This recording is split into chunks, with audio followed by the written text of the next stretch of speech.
Salam saudara-saudaraku, mari bantu saya mengembangkan channel ini untuk mengembangkan pemberitaan firman Allah dengan cara mari kita bagikan pembelajaran khotbah kita ini, mari kita subscribe, dan segala kritik dan saran saudara sangat kami butuhkan untuk kebaikan selanjutnya. Terima kasih. Shalom, Tuhan memberkati. Shalom Bapak Ibu Saudara-saudari, bersama dengan saya kita akan belajar dalam mimbar teologi. Kita coba akan mengulas tentang bahan khotbah tanggal 14 Juni 2020, minggu 1 setelah Trinitatis, yang terambil daripada Lukas pasal 12 ayat 13 sampai 21 dengan tema jauhilah ketamakan. Saya akan membacakan perikopnya bagi kita semua. Seorang dari orang banyak itu berkata kepada Yesus, "Guru, katakanlah kepada saudaraku supaya ia berbagi warisan dengan aku." Tetapi Yesus berkata kepadanya, "Saudara, siapakah yang telah mengangkat aku menjadi hakim atau pengantara atas kamu?" Katanya lagi kepada mereka, "Berjaga-jagalah dan waspadalah terhadap segala ketamakan, sebab walaupun seorang berlimpah-limpah hartanya, hidupnya tidaklah tergantung daripada kekayaan itu." Kemudian ia mengatakan kepada mereka satu perumpamaan. Katanya, "Ada seorang kaya, tanahnya berlimpah-limpah hasilnya. Ia bertanya dalam hatinya, apa yang harus aku perbuat, sebab aku tidak mempunyai tempat di mana aku dapat menyimpan hasil tanahku. Lalu katanya, inilah yang akan kuperbuat. Aku akan merombak lumbung-lumbungku dan aku akan mendirikan yang lebih besar, dan aku akan menyimpan di dalamnya segala gandum dan barang-barangku. Sesudah itu aku akan berkata kepada jiwaku, jiwaku, ada padamu banyak barang, tertimbun untuk bertahun-tahun lamanya. Beristirahatlah, makan minumlah, dan bersenang-senanglah." Tetapi firman Allah kepadanya, "Hai engkau yang bodoh, pada malam ini juga jiwamu akan diambil daripadamu. Dan apa yang telah kau sediakan, untuk siapakah itu nanti?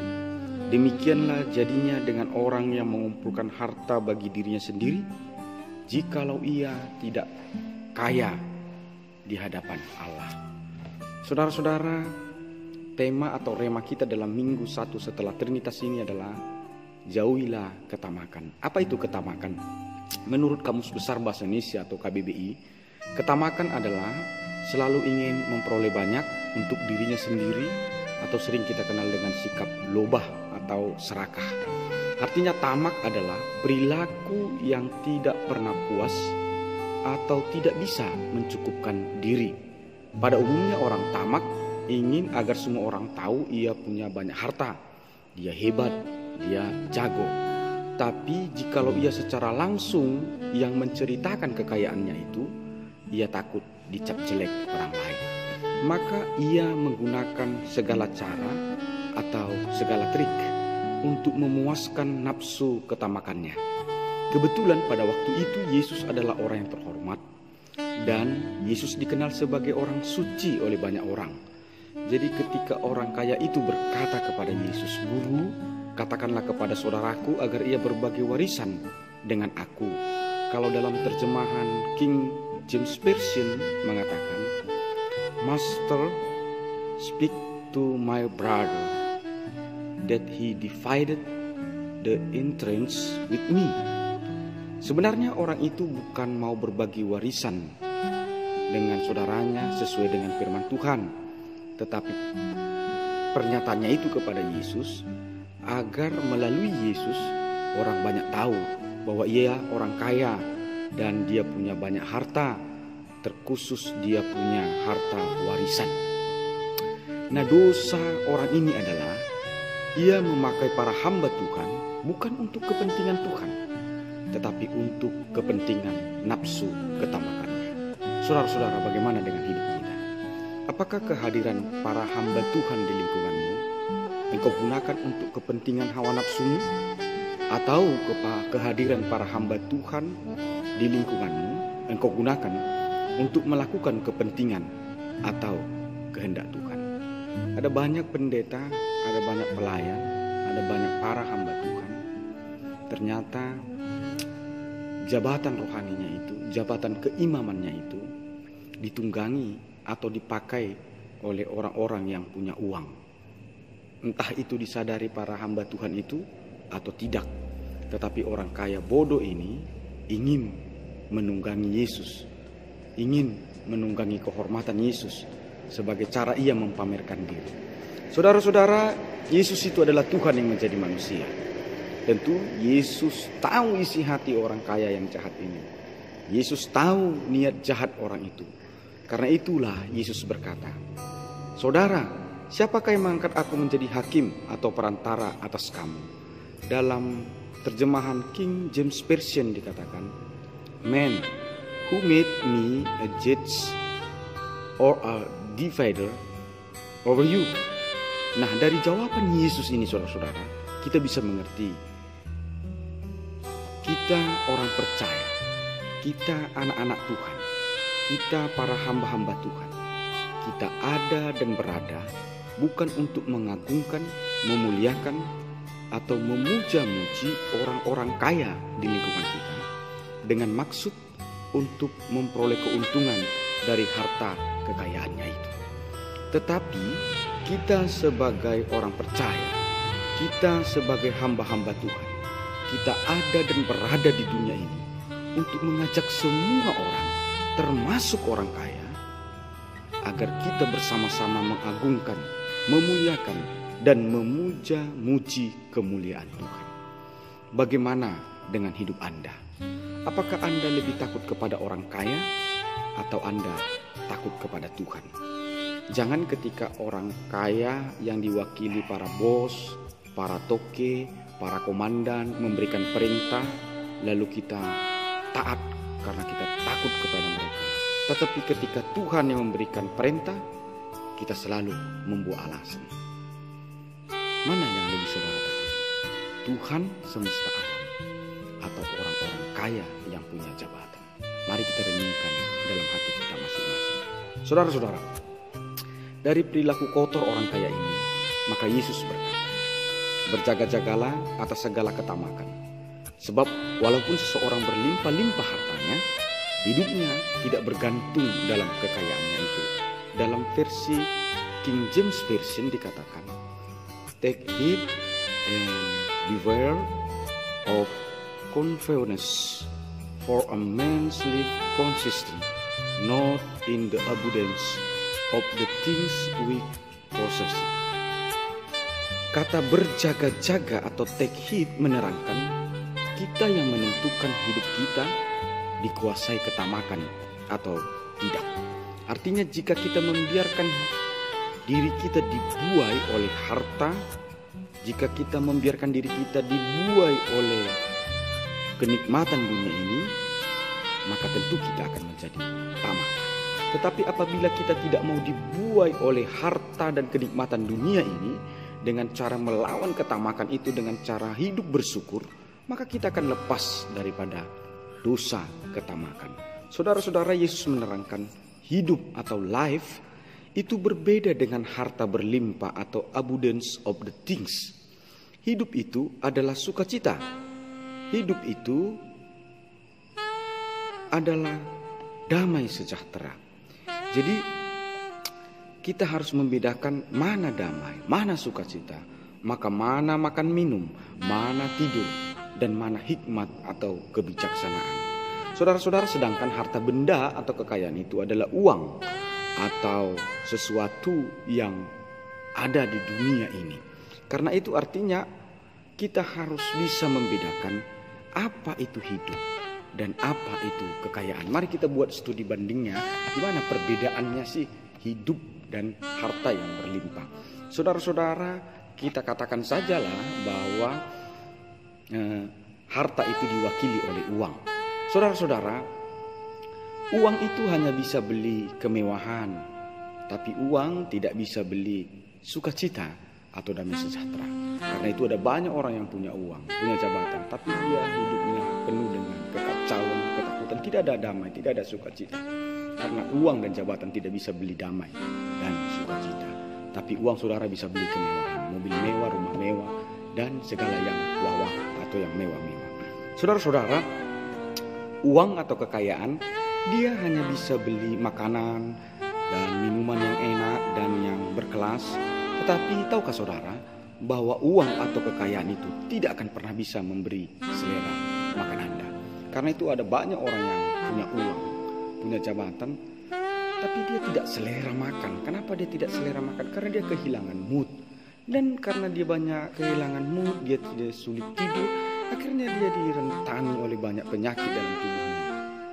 Sayang sekali dia punya uang triliunan rupiah dan banyak properti, tapi dia tidak bisa makan daging, dia tidak bisa meminum minuman yang manis karena dia mengidap penyakit gula, kolesterol, dan lain sebagainya. Apakah dia benar-benar kaya dengan kondisi seperti itu? Mari kita renungkan dan bedakan mana hidup, mana kekayaan. Saudara-saudara, saya juga mau katakan begini, uang itu hanya bisa beli tempat tidur yang empuk atau tempat tidur yang bermerek. Tapi tahukah saudara bahwa uang saudara tidak akan bisa beli kenyenyakan tidur? Saudara-saudara, ada banyak orang kaya yang punya banyak uang, punya banyak harta, tapi dia tidak bisa tidur, dia tidak bisa nyenyak. Akhirnya dia harus bergantung pada obat tidur. Karena terlalu sering mengkonsumsi obat tidur, ia terkena hipertensi dan tekanan jantung. Dan tanpa dia sadari, obat tidur yang sering dia konsumsi memperpendek umurnya. Saudara-saudara, saya akan membawa saudara-saudara sekalian kepada hal yang lebih dalam lagi, persoalan antara mana hidup, mana harta kekayaan. Tahukah saudara bahwa uang saudara hanya bisa membeli buku yang mahal, buku yang bermerek yang ditulis oleh pakar-pakar, bahwa uang saudara hanya bisa membuat saudara sekolah di yang munafik, universitas yang hebat, yang diajarkan karena para pendidiknya adalah profesor dan doktor. Tapi tahukah saudara bahwa uang saudara tidak bisa beli kecerdasan dan kebijakan? Karena kebijakan dan kecerdasan itu bukan hasil uang saudara, itu adalah hasil takut akan Tuhan. Nah, oleh karena itu saudara-saudara, itulah kenapa Yesus berkata, hidup manusia tidak bergantung dari harta kekayaannya. Bagaimana dengan Anda? Apakah Anda mengkorbankan sukacita dan damai sejahteramu yang dari Tuhan atau yang disediakan Tuhan demi uang? Ada banyak orang yang mengorbankan damai sejahteranya, sukacitanya dalam hidupnya demi uang. Tahukah saudara bahwa saudara akan kehilangan sukacita ketika saudara tidak memuji Tuhan, tidak beribadah kepada Tuhan dalam gerejanya ketika pada hari Sabat? Lakukan saja studi perbandingan, mana hidupmu lebih bernuansa dan bersukacita ketika engkau memuji Tuhan. Ada banyak orang yang tidak punya waktu lagi berdoa secara pribadi bersama suami, anak-anak di rumah tangganya karena sibuk bisnis, sibuk. Tahukah saudara perilaku seperti itu?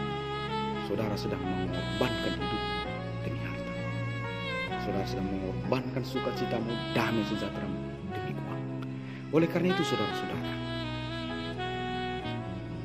apakah Anda mau mengorbankan nyenyak tidurmu demi uang? Apa Anda mau mengorbankan selera makanmu demi uang? Apa saudara mau mengorbankan kecerdasanmu demi uang? Uang bukan segala-galanya. Kita memang memerlukan uang, tapi kita hidup bukan bergantung kepada uang. Saudara-saudara, dari kisah perikop ini, dari ilustrasi yang diberikan Yesus ini, maka kita mendapatkan satu definisi iman yang baru mengenai arti harta kekayaan di tengah-tengah kehidupan kita, yaitu di mana harta itu sebenarnya berdasarkan perikop ini bukanlah hak milik. Tapi harta yang ada pada saudara itu hanya hak pakai. Lalu apa yang menjadi hak milik kita manusia? Sorga, kehidupan yang kekal. Saudara, agar manusia tidak jatuh pada dosa ketamakan, maka Yesus memberikan satu perumpamaan. Perumpamaan Yesus berkata begini, ada seorang kaya yang punya harta berlimpah dan tidak habis sampai 7 turunan. Karena hartanya itu yang banyak dan berlimpah itu, akhirnya orang ini menjadi sombong. Dan hatinya merancang agar hidupnya hanya berfoya-foya dan senang-senang belaka karena banyaknya hartanya. Tapi rancangan itu adalah rancangan jahat. Dan rancangan jahat itu sudah amat menghina atau kelewatan batas. Maka Tuhan sang pemilik harta yang sesungguhnya, maka Tuhan sang pemilik kekayaan yang sesungguhnya, baik di bumi dan di langit, maka malam itu Tuhan mencabut nyawa orang kaya yang pertama. Dan selesailah, dia mati, hartanya tinggal dan tidak bisa dinikmatinya. Dia sudah mati, dia tidak bisa bawa harta. Saudara-saudara, berhati-hati.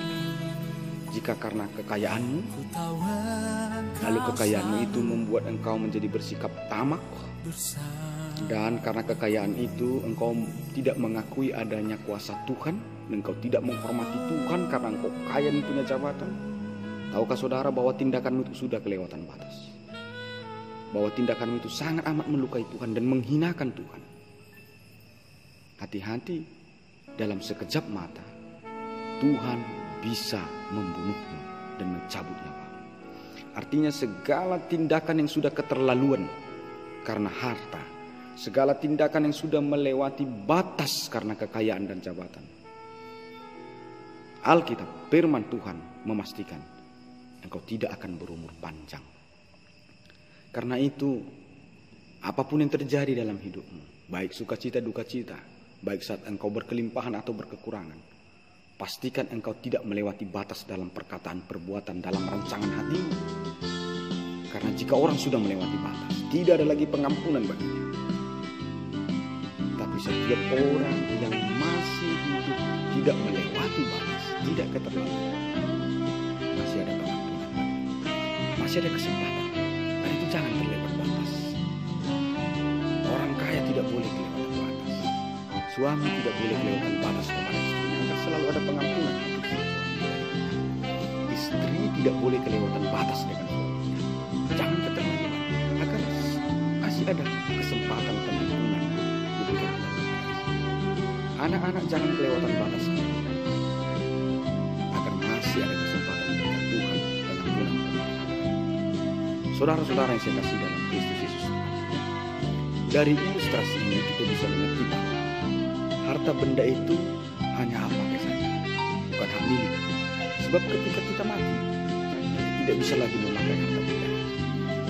Tapi sorga itulah adalah hak milik kita. Coba bayangkan saudara-saudara, apakah engkau mau mengorbankan hidupmu untuk sesuatu yang tidak akan kau miliki? Apa Anda mau mengorbankan sukacitamu, kesehatanmu, damai sejahteramu untuk harta yang kelak akan engkau tinggalkan setelah engkau? Sorga adalah milik kita.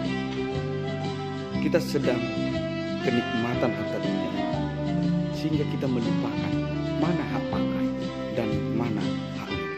Contoh, jika saya punya uang 100.000, lalu saya memakai dari 100.000 itu 10.000 untuk menolong.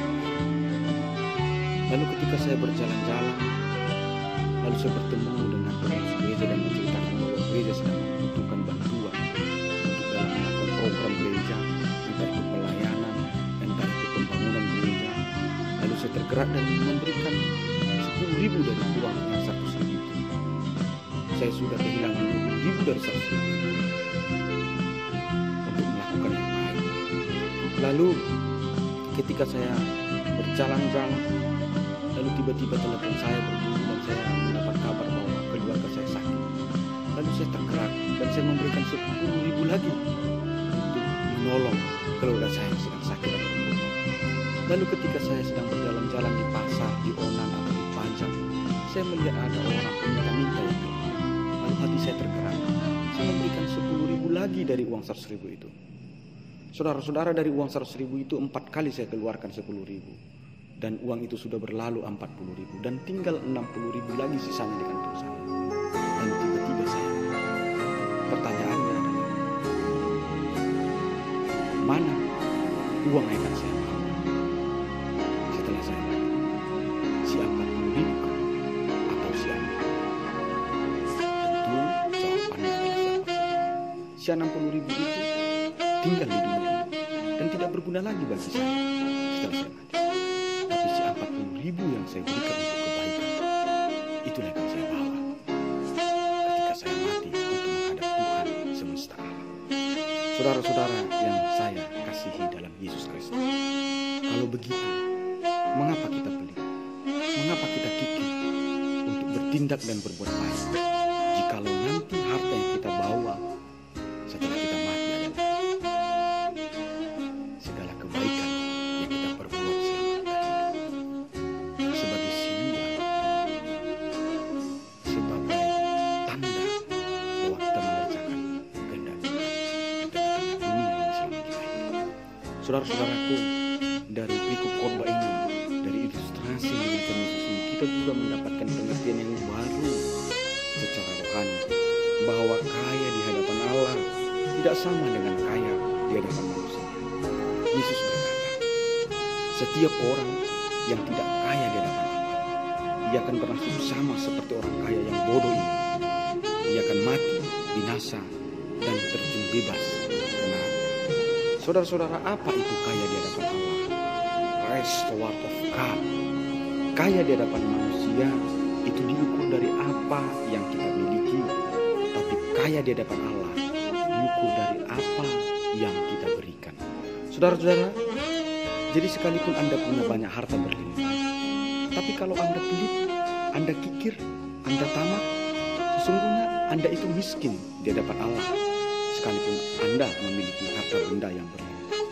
Tapi pun sekalipun Anda hidup di dalam kondisi yang pas-pasan, atau Anda tidak memiliki harta yang berlimpah, tapi hidup Anda adalah hidup yang memberi, hidup yang menolong, sesungguhnya hidup Anda itulah hidup yang kaya di hadapan Allah. Saudara-saudara, jika kita refleksikan dalam kehidupan pada masa kini, dalam kehidupan kita sehari-hari, kita juga menemukan satu fenomena baru.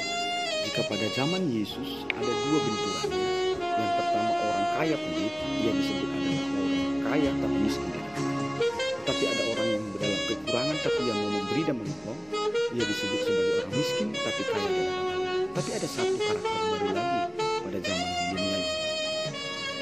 Dia sudah miskin di hadapan manusia, tapi dia juga miskin di hadapan Allah. Inilah yang saya sebut, kepadanya kebodohan, kepadanya kemiskinan, sombong pula dan tinggi hati.